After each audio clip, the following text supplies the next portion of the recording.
رسول الله مبارک فرمایي د قیامت پر ورځ ماته تر ټولو هغه انسان نږدې دی چې په ما باندې ډیر درود شریف ویلی وي. رسول الله مبارک فرمایي تر ټولو بخیل انسان هغه دی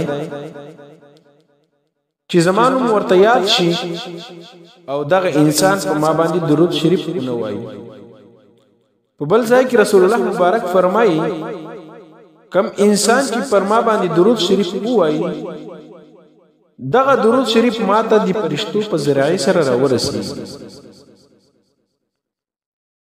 زما قبر ته زما روح ته رتوای چې دا فلانی د فلانی زوی او د فلانی علاقې والا پر تا درود شریف ویلي. رسول الله مبارک ورته فرمایي چې زه ورنه خوشحال یم. امام شافعي صاحب رحمه الله وفات شو. بیا چا په خوب کې ولیدو چې الله جل شانه سم معامله در سره وکړه. وای الله زه وبخلم. پر چی شی وبخلی؟ وای الله رب العزت راته ویلی چې تا پر رسول الله مبارک درود شریف ډیر ویل. دی وجنه الله جل شانه زه وبخل.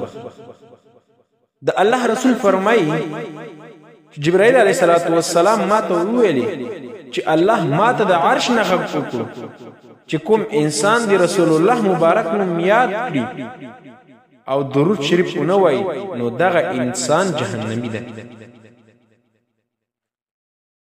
اوس دی هر انسان د خپل ځان سره سوچ وکړي چې زه درود شریف وایم او کنه وایم.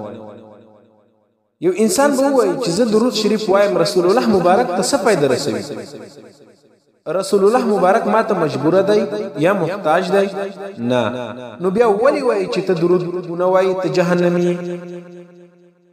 که ته درود ونه وایي ستا شفاعت به نه کوم. وجه دا ده تنوي صاحب رحمه الله فرمایي چې کم سړی درود ونه وایي الله جل شانه جهنم ته استوي.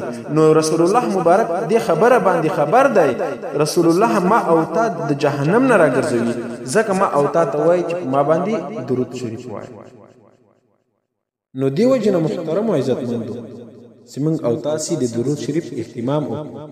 موږ او تاسو درود شریف ووایو. الله رب العالمین دې موږ او تاسو ته په دې باندې عمل کول توفیق را نصیب